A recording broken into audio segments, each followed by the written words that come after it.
Dr. Christine Loock, our guest, she's a pediatrician and an expert in fetal alcohol spectrum disorder or fetal alcohol syndrome. Yes. Right?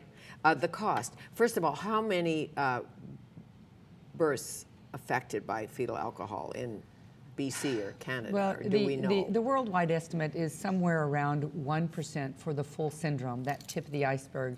It's looking somewhere around 5% for the spectrum, 5 to 7%, and that's based on studies that have been done in South Africa, in Italy. So you're looking at about 1 in 20 births that may be affected by alcohol use in pregnancy. Don't be surprised if 10% of women have been binging in pregnancy.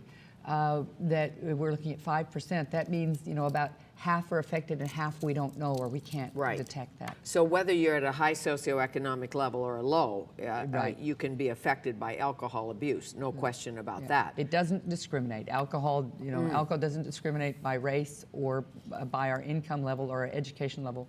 Use patterns and the things that may buffer alcohol, such as good nutrition, you know, vitamin supplementation, less stress, support in your environment. We are starting to see that stress, you know, stress has a huge impact. But domestic violence, horrible. Of course, I'm sure. So in your outreach work, when you're working with mothers who are self-medicating, basically using booze to kill the pain or addicted, where do you start? Well, you start with respect and you start with relationships.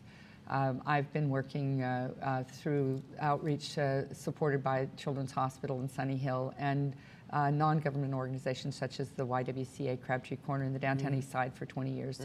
I started with my research and realized that I couldn't do this to continue to see kids affected by FAS unless I went back and found their mums. I was a young mom. I knew that I would die if someone took my kids away, and we were seeing too many kids in foster care. And so we found moms in emergency settings, emergency housing, places where they're getting women's services. And with support from the government and our coastal health department, we started a program. The She Way program is one model program in Canada which provides harm reduction for women who've been drinking, using other drugs in pregnancy, support, nutrition, information, opportunity. And we went from a time where almost all of the women that I was seeing were losing their kids to now we're looking well over half, perhaps even 70% are keeping their kids. They've been able to change their lifestyle and get support in pregnancy. So help them get well. Absolutely. How do you help the baby or the child, and who follows them as they go along, perhaps wind up in the court system? Right.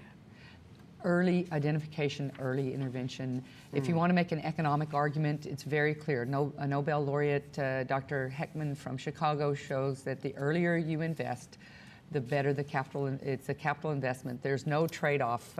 If we do early intervention for that early head start, early learning, you will see payoff. You will see less unplanned pregnancies, more high school graduations, and less kids in trouble with the law, and more productivity. That goes for all early intervention for kids with special needs, but in particular, we're seeing that for kids who have FASD. Sure, and if you don't want to do it for any other reason, look at the cost. Absolutely. What it costs society, and I don't know what the figure is, but I know it's huge. It's in the billions. It's 6.2 billion, I read, the economic impact of not dealing with this. Right. Per child, it's been estimated to be well over $1.5 million. Per child. And that's not including then if they are, in trouble with the law and the cost, if you're going downstream costs that way. We're just looking at their health and educational costs. So, big. If you have adopted a child and you had no idea, and you don't know who the birth mother is, and your child is acting out or suffering from one of the syndromes, can you have someone tested to see if they were born to an alcoholic mother? I have in my career, and we do have programs seeing kids who've come from international adoptions and also domestic adoptions, and indeed. There is a higher representation of kids with FASD there.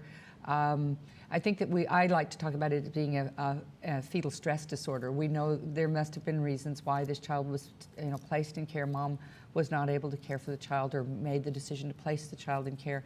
And we have had high rates from the international adoptions from Eastern Europe, from Russia. where society broke down, and much like the causes in many communities in Canada where you've lost the support for women, lots of violence, lots of mental health concerns, and lots of women drinking heavily. Yes, and it repeats itself if it's not stopped, I'm sure. Right. It's generational. Well, in the sense of the drinking risk, FAS will not occur. It's like German measles or thalidomide in pregnancy. It's something, the alcohol happens in pregnancy, so it's not genetic and it will not go to the next generation. But the risk of drinking, if you don't address the mental health concerns and if you don't address the chaotic environment, we can then see intergenerational impact of alcohol. Sure, like it's not catching, but if the behavior doesn't change. Right, if the drinking continues. And the drinking continues, or the violence or the abuse or the stress continues, that's hence early intervention. Yes. For just about everything in life, really. Absolutely. But sometimes when you read the judgment, the court judgments coming down, you see FAS or this person who committed the crime had difficulty understanding the consequences of his or her actions. Can you blame that on, not blame, but is it connected to fetal alcohol? Right. So I think that you have to look at intent and understand that someone with brain injury, and there are many forms of brain injury, but alcohol being a common one, and sadly, I have spent a little more time in jail than I ever thought a pediatrician would, seeing kids with FASD. And you have to understand that they may be caught up in criminal activity, and they may be the one that's caught, but they're actually not the one who plans it. They have difficulty with memory, sequencing, they have trouble telling the story, what happens. And they have trouble planning and anticipating what the consequences are if they get involved in something. So for the most part, most kids in trouble with the law are nonviolent offenders, low risk, but they are recidivists. They get in trouble for breaching. They can't remember to make their court date.